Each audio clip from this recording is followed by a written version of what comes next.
बिस्मिल्लाहिर्रहमानिर्रहीम। अस्सलाम वालेकुम नाज़रीन, मैं सरवत सलीम हूँ। पाकिस्तान की सियासत से बड़ी अहम खबरें हैं। बड़ी उम्मीद थी कि आज तहरीक इंसाफ के जो चेयरमैन हैं उनको जमानत मिल जाएगी या उनकी सज़ा मुअत्तल हो जाएगी, मगर ऐसा नहीं हो सका। तोशाखाना केस के अंदर क्या बड़ी अहम पेशरफ्त हुई, कौन सी तारीख मुकर्रर हुई और लतीफ़ खोसा साहब के जो बड़े सख्त किस्म के आर्ग्यूमेंट हुए जस्टिस आमिर फारूक के साथ, वो मैं आपके साथ शेयर करूँगी कि आज की प्रोसीडिंग में कौन सी अहम चीज़ें हैं जो हुई हैं और आइंदा आने वाली दिनों में क्या कुछ अहम चीजें हैं मुतवक्के हैं। बड़ी अहम मुलाकात एक अहम शख्सियत के साथ जेल के अंदर कैदी नंबर 804 या फिर तारीक इंसाफ के चेयरमैन या फिर कप्तान, उनकी एक अहम मुलाकात होने जा रही है। ये मुलाकात कौन करने वाला है, किस वक्त ये मुलाकात होगी, क्या अहम बातें इस मुलाकात के अंदर मुतवक्के हैं होना, इसके ऊपर मैं आपके साथ चीजें शेयर करूंगी। और इसके साथ साथ सरकारी जो वकील हैं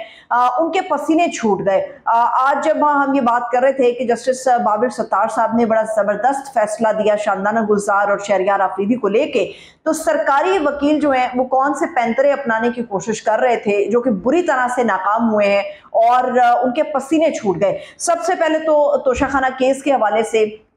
बड़ी कभी उम्मीद थी कि आज तोशाखाना केस की समाअत होने जा रही है। एक तो ये अपील दायर की गई थी तहरीक इंसाफ की लीगल टीम की तरफ से कि सजा को मुअत्तल किया जाए और इसके ऊपर आज समाअत हुई बाकायदा तौर पे, मगर जब समाअत हुई तो होना तो ये चाहिए था कि तोशाखाना केस का जब ये सारा प्रोसीजर चल रहा था तो ट्रायल कोर्ट के अंदर जो है वो इलेक्शन कमीशन के जो वकील हैं वो भरपूर तैयारी के साथ आते थे, छुट्टी भी होती थी, इनके वकील नजर आते थे। तो आज जब अदालत के अंदर ये वक्त आया कि वो साबित करें इस मामले को, तो उनकी तरफ से जो वकला थे इलेक्शन कमीशन के, उनकी तरफ से ये बात सामने आई कि जनाब अभी हमें वक्त चाहिए तैयारी के लिए, और तैयारी के लिए जो वक्त उन्होंने मांगा वो तकरीबन 2 हफ्ते का उन्होंने वक्त मांगा, जिसके ऊपर बड़े सख्त किस्म के आर्गूमेंट जो हैं वो लतीफ़ खोसा साहब ने दिए। बैरिस्टर हैं, माहिर कानून है, पाकिस्तान का एक बहुत बड़ा नाम है कानून के अंदर लतीफ़ खोसा साहब का। तो लतीफ़ खोसा साहब के जो बड़े सख्त किस्म के आर्गूमेंट हुए आमिर फारूक साहब के साथ, तो उन्होंने जस्टिस आमिर फारूक साहब से कहा कि जनाब आली, पहले तो इन लोगों के पास बहुत ज्यादा वक्त होता था, बहुत ज्यादा चीजें होती थी, बड़ा मवाद था, तो आज जब ये मामला इस तरफ बढ़ रहा है कि तहरीक इंसाफ के चेयरमैन की जो सजा है वो मुअत्तल हो सकती है लीगल ग्राउंड्स के ऊपर, तो उसके बावजूद ये लोग जो हैं वो हीले बहाने तराश रहे हैं। तो इनकी तरफ से जो 2 हफ्ते का वक्त मांगा गया था, तो आमिर फारूक साहब ने भी कुछ सख्त किस्म के आर्गूमेंट किए। तो उस पर लतीफ़ खोसा साहब ने कहा कि जनाब आली, मैं कोई आपसे जाती फेवर नहीं मांग रहा, मैं इंसानी हुकूक जो कि हमारा आइन कहता, हमारा कानून कहता है, इंटरनेशनली जो इंसानी हुकूक के ऊपर बात होती है किसी भी कैदी को लेके, तो मैं उस कैदी के लिए वो इंसानी हुकूक आपसे डिमांड कर रहा हूँ। तो जिसकी बिना पर ये जो केस था ये 2 हफ्ते के बजाय 2 दिन का मोहलत का वक्त दिया गया इलेक्शन कमीशन के जो वकला थे उनको। अब 24 अगस्त को ये प्रोसीडिंग होने वाली है। बड़ी कभी उम्मीद थी और कि आज तहरीक इंसाफ के चेयरमैन की जो सजा है वो मुअत्तल हो जाएगी और उन्हें घर जाने दिया जाएगा, जमानत हो जाएगी। बड़ी कभी उम्मीद थी, पूरी उम्मीद थे तमाम लोग, उनकी पूरी लीगल टीम पूरी उम्मीद थी, जो लोग भी कानून को समझते हैं वो इस चीज को लेकर पूरी उम्मीद थे, मगर अनफॉर्चुनेटली बदकिस्मती से ऐसा नहीं हो सका। जो खान साहब है उनकी जो जमानत है वो 24 अगस्त को तय कर लिया गया है कि अब प्रोसीडिंग होगी, वकला के साथ आपस में डिबेट होगी, बहस होगी और उसके बाद जो है वह कप्तान की जो है वो जमानत यकीनी हो जाएगी। आज इमरान खान साहब की या तहरीक इंसाफ के चेयरमैन की जो लीगल टीम है और उनकी अहलिया बुशरा बीबी आज अटक जेल के अंदर उनके साथ एक अहम मुलाकात करने जा रहे हैं। ये अहम मुलाकात तो अपनी जगह पर होगी, जिसमें वकला को इजाजत फिर नहीं मिली, इंतजामिया जो पुलिस इंतजामिया वहां पे जेल के अंदर उनकी तरफ से, मगर ये कहा गया है कि बुशरा बीबी चूंकि उनकी अहलिया है तो उनको मुलाकात दी जा सकती है इजाजत। अब लीगल टीम ये कोशिश कर रही है कि किसी तरह से वो भी खान साहब के साथ जो है वो अपनी मुलाकात कर ले। ये आज एक मुलाकात होने जा रही है। कल एक और अहम, बहुत ही अहम मैं मुलाकात कहूंगी, वो कल बहुत अहम मुलाकात जो है वो खान साहब के साथ होने जा रही है। आगे चल के मैं आपको बताऊंगी इस मुलाकात में कौन है शामिल जो उनसे मिलने जा रहा है पहली दफा, और ये खान साहब की अपनी चॉइस पर है, ये उनकी ख्वाहिश पर ये मुलाकात होने जा रही है, ये आपके साथ शेयर कर लेंगे। मगर इसके साथ साथ गुज़श्ता रोज भी मैंने आप लोगों के साथ ये चीजें सामने रखी थी कि कितना शर्मनाक रवैया जो है वो तहरीक इंसाफ के चेयरमैन के साथ इस वक्त बैरक के अंदर हो रहा है। उनकी बैरक तब्दील क्यों की गई है? उनकी बैरक नंबर 3 इसलिए तब्दील उनको 3 नंबर बैरक में रखा गया है क्योंकि 3 नंबर बैरक के बिल्कुल सामने, ऑपोजिट साइड पे नहीं, बिल्कुल उसके सामने एक कैमरा लगाया गया, नस्ब किया गया, जिसके अंदर मुकम्मल तौर पर लम्हा बलम्हा रिकॉर्डिंग्स हो रही होती हैं कि खान साहब क्या कर रहे हैं, क्या नहीं कर रहे। और जो सबसे ज्यादा शर्मनाक है, चूंकि वॉशरूम उनका अंदर ही मौजूद है, तो नहाने से लेकर जो है उनका टॉयलेट इस्तेमाल करने तक उस कैमरे के अंदर मुकम्मल रिकॉर्डिंग हो रही होती है। ये एक बड़ा शर्मनाक रवैया है किसी भी साबिक वज़ीर आज़म के साथ कहें या इंसानी हुकूक इंटरनेशनली हम देखते हैं तो इस किस्म की जो रिकॉर्डिंग्स होती हैं ये शर्मनाक होती हैं। और लतीफ़ खोसा साहब ने भी आज जो अदालत के अंदर दलाइल दिए हैं उसके अंदर ये सारी चीज़ें रखी हैं और बाकायदा एक प्रेस टॉक की है। अब आ जाते हैं उस मुलाकात के ऊपर जो कि बाकायदा खान साहब की अपनी चॉइस के ऊपर होने जा रही है। खान साहब ने एक पैगाम भेजा था अपनी लीगल टीम के जरिए से लतीफ़ खोसा साहब को, और लतीफ़ खोसा साहब से उन्होंने अपनी ख्वाहिश का इजहार किया था कि वो आए और आकर उनसे मिले, वो उनसे मिलना चाहते हैं। तो आज जो है खोसा साहब ने अदालत के सामने ये मामला रखा कि वो जाकर खान साहब से मिलना चाहते हैं, उनकी ख्वाहिश के ऊपर कुछ लीगल इशूज़ हैं जिनके ऊपर बात करना मुतवक्के है। तो अब लतीफ़ खोसा साहब तो जाके खान साहब के साथ कल मुलाकात करने जा रहे हैं अटक जेल में, मगर उनके साथ साथ पाकिस्तान तहरीक इंसाफ का जो नामवर एक शख्सियत है, बड़ा चेहरा है, उनके लीगल मामलात को डील करते हैं बाबर अवान साहब। बाबर अवान साहब और लतीफ़ खोसा कल बड़ी अहम मुलाकात खान साहब के साथ करने जा रहे हैं, जिसमें ना सिर्फ लीगल इश्यूज के ऊपर बात होगी, कानूनी पहलुओं के ऊपर बात होगी, बल्कि किस तरह से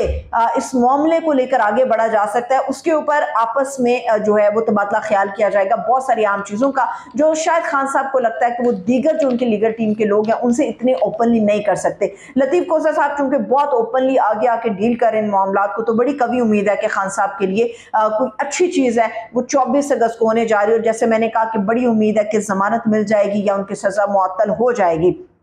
अब आ जाते हैं इस एक और अहम चीज़ के ऊपर कि शहरियार आफरीदी जो तहरीक इंसाफ से जिनका ताल्लुक है, बड़ा नाम है, बड़ा चेहरा है पीटीआई का, और शानदाना गुजार, इन दोनों को चूंकि गिरफ्तार कर लिया गया था, फिर जस्टिस बाबर सत्तार साहब ने बड़ा ज़बरदस्त ऑर्डर अपना पास किया और उन्होंने उड़ा कर रख दिया एमपीओ के कानून को, और उन्होंने कहा कि फौरी तौर पर इनको रिहा कर दिया जाए। आज जो सरकारी वकील हैं, आज सरकारी वकील अपनी तरफ से बहुत बड़ी एक वो कहते हैं कि गुगली खेलने के लिए जा रहे थे, मगर वैसा नहीं हो सका। सरकारी वकील जो थे, अब ये 2 रुकनी बेंच था जिसके सामने सरकारी वकील गए थे। एक तो इसमें जस्टिस तारिक महमूद जहांगीरी साहब शामिल थे और इसके अलावा इनके साथ शानदाना गुजार भी शामिल थी। इनके साथ शानदाना गुजार और शहरियार आफरीदी के खिलाफ जो है ये सारा केस होने जा रहा था। अब जस्टिस तारिक महमूद जहांगीरी साहब ने बड़े सख्त किस्म के सवालात किए सरकारी वकील से। अब सरकारी वकील जो अपील लेकर गए थे, उस अपील के अंदर ये कहा गया था कि आप इस तरह से करें कि जस्टिस बाबर सत्तार साहब ने जो उनकी रिहाई का हुक्म दिया था उस ऑर्डर को मुअत्तल कर दें,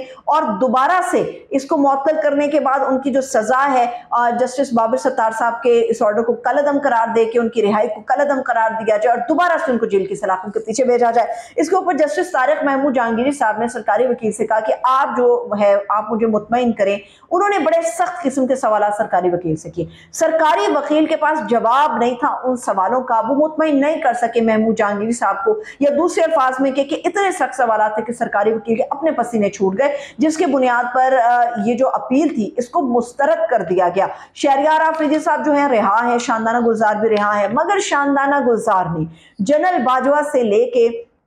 हालिया सूरत हाल तक उन्होंने जो सख्त और बड़े तहलका खेज किस्म की चीज़ें मीडिया के सामने रखी हैं, उसके ऊपर बहुत कम लोग उनको ना तो बात कर रहे हैं या शायद बात करने की हिम्मत नहीं रखते। शानदाना गुजार ने खान साहब को किस तरह से जेल भेजा गया, क्या सब कुछ हुआ, वो एक पूरा प्लान था, वो सामने लेकर आई है। शानदाना गुजार ने कहा कि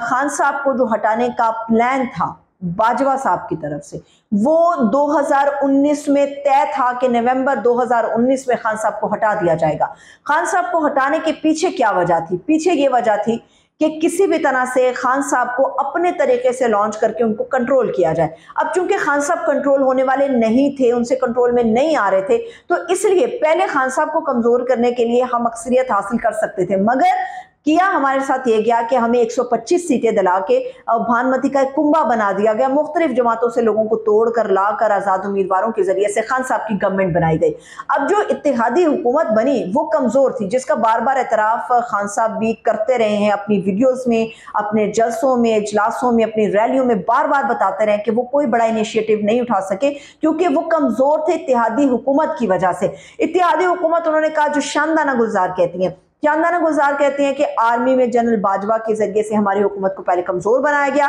उसके बाद खान साहब को कंट्रोल करने की कोशिश की, वो कंट्रोल में नहीं आए तो नवंबर 2019 का ये प्लान था कि खान साहब को हटा दिया जाएगा। मगर उसके बाद फिर 29 नवंबर 2019 के अंदर यानी कि 29 नवंबर 2019 में जो जनरल बाजवा की एक्सटेंशन हुई, उसके बाद जो दीगर जमातों के उनके कलीग्स थे, शानदाना गुलजार कहते हैं कि वो मेरे पास आए, उन्होंने मुझसे कहा कि आप देख लीजिएगा कि 3 साल से ज्यादा खान साहब को टिकने नहीं दिया जाएगा, हिलाकर रख दिया जाएगा। तो वो कहते हैं कि पूरा प्लान के पहले से था, क्योंकि खान साहब इनके कंट्रोल में नहीं आ रहे थे और ना कंट्रोल होने वाले शख्स के लिए ये फॉर्मूला होता है कि उसे बिल्कुल दीवार के साथ लगा दिया जाए, उसका गला कमा कर दिया जाए, उसके खत्म कर दिया जाए। और अब जो जेल की बैरक के अंदर जिन हालात में साबिक वजीर आजम को रखा गया है, इंसानी हुकूक उसके अंदर पामाल हो रहे हैं, साबिक वजीर आजम को जो क्लास मिलनी चाहिए वो उसका हक पामाल किया जा रहा है, उनके साथ जैसा सलूक होना चाहिए वो रवा नहीं रखा गया। तो ये सारी चीजें जो है बहुत पहले कई साल से सोचे समझे तरीके से हो रही थी। अब देखना यह है कि कल जो एक आम मुलाकात खोसा साहब की, लतीफ खोसा और बाबर रहमान साहब करने जा रहे हैं इमरान खान साहब के साथ,